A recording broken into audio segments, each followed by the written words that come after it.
Verb किसे कहते हैं? वर्ब की डिफिनेशन इस प्रकार है। A verb is a word which says something about a subject. जिन शब्दों से किसी काम का करना या होना पाया जाए वे वर्ब्स कहलाते हैं। Example, the peon rings the bell. इस सेंटेंस में घंटी बजाया जाने का कार्य हो रहा है, अतः रिंग्स वर्ब है। The mother opens the door. इस सेंटेंस में दरवाज़ा खोलने का कार्य किया जा रहा है, इसलिए यहाँ पर ओपन्स वर्ब है। The wind is blowing. इस सेंटेंस में हवा बह रही है, यानी हवा का बहना हो रहा है, इसलिए इसमें ब्लोइंग वर्ब है। Ram is falling. राम गिर रहा है। इस सेंटेंस में राम के गिरने का कार्य हो रहा है, अतः फॉलिंग इसमें वर्ब है। Kinds of verbs. वर्ब्स के प्रकार। फर्स्ट नंबर ट्रांजिटिव वर्ब, सकर्मक क्रिया। जिन क्रियाओं के साथ कर्म का प्रयोग हो तो वे सकर्मक अथवा ट्रांजिटिव वर्ब कहलाती हैं। Example, I read a book. इस सेंटेंस में रीड के साथ बुक जो है ऑब्जेक्ट है, इसलिए रीड इसमें ट्रांजिटिव वर्ब है। They play football. इस सेंटेंस में प्ले के साथ ऑब्जेक्ट फुटबॉल है, अतः प्ले ट्रांजिटिव वर्ब है। सेकेंड नंबर इनट्रांजिटिव वर्ब, अकर्मक क्रिया। जिस क्रिया के साथ कर्म का प्रयोग न हुआ हो वह अकर्मक, बिना कर्म की अथवा इनट्रांजिटिव वर्ब कहलाती है। Example, I sat down. मैं बैठ गया। इसमें सैट डाउन के साथ कोई ऑब्जेक्ट नहीं है, इसलिए सैट डाउन इनट्रांजिटिव वर्ब है। You laughed. इस सेंटेंस में लाफ के साथ कोई ऑब्जेक्ट नहीं है, इसलिए लाफ्ड जो है इनट्रांजिटिव वर्ब है। She is weeping. इस सेंटेंस में वीपिंग के साथ कोई ऑब्जेक्ट नहीं है, इसलिए इस सेंटेंस में वीपिंग इनट्रांजिटिव वर्ब है। I read. रीड के साथ यहाँ पर कोई ऑब्जेक्ट नहीं है, इसलिए यहाँ पर रीड इनट्रांजिटिव वर्ब है। Third number transitive verb of incomplete predication. जब किसी क्रिया का कर्म भी लिखा हो परंतु फिर भी उसका भाव पूर्ण न हो रहा हो तो उसे ट्रांजिटिव वर्ब ऑफ इनकम्प्लीट प्रेडिकेशन कहते हैं।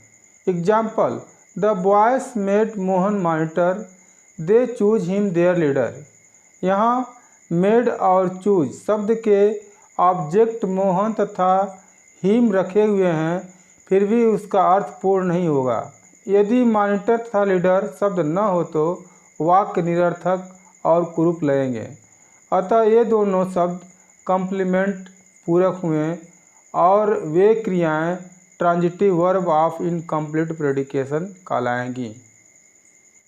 Fourth number intransitive verb of incomplete predication यानी लिंकिंग वर्ब।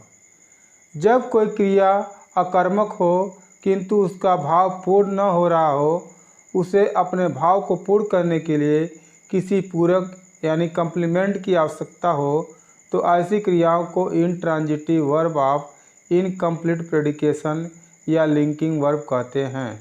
मान लीजिए हम कहें ही इज, वह है। यहाँ पर सब्जेक्ट ही लिखा हुआ है और वर्ब इज भी लिखा हुआ है, किंतु फिर भी वाक्य बेतुका लग रहा है। वह है, यहाँ भाव को पूर्ण करने के लिए किसी पूरक की आवश्यकता है, जैसे ही इज टीचर या ही इज ब्रेव, तो इसमें इज क्रिया लिंकिंग वर्ब कहलाएगी।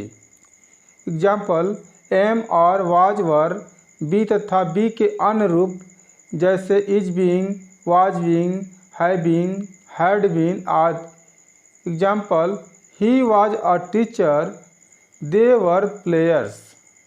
फिफ्थ नंबर ऑक्सिलरी वर्ब या हेल्पिंग वर्ब, जिसको सहायक क्रिया भी कहते हैं। जो क्रिया किसी अन्य वर्ब को टेंस या मूड बनाने में मदद देती है वे ऑक्सिलरी वर्ब्स या हेल्पिंग वर्ब कहलाती है।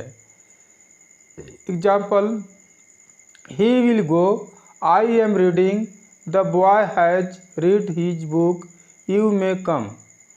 तो इन सेंटेंस में विल, एम तथा में शब्द दूसरी क्रियाओं के टेंस बनाने में मदद कर रहे हैं।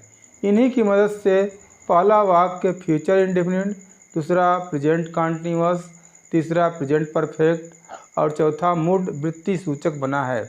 अतः ये सहायक क्रियाएं हुई। एक्जिलियम लैटिन भाषा का शब्द है जिसका अर्थ है हेल्प या सहायता करना। नोट, ये क्रियाएं कभी कभी मुख्य होती हैं और कभी सहायक होती हैं। एग्जाम्पल, एज मेन वर्ब यानी मुख्य क्रिया, he is a good boy, I am a student, they are players. तो इसमें इज, एम, आर मुख्य क्रिया का कार्य कर रही हैं और एज ऑक्सिलरी वर्ब यानी सहायक क्रिया के रूप में he is laughing, I am going home, they are playing match.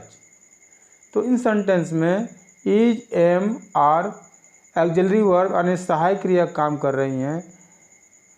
मुख्य सहायक क्रिया is, am, was, were, shall, will, has, have, had, do, does, did, can, could, should, must, may, might आदि मुख्य सहायक क्रिया हैं।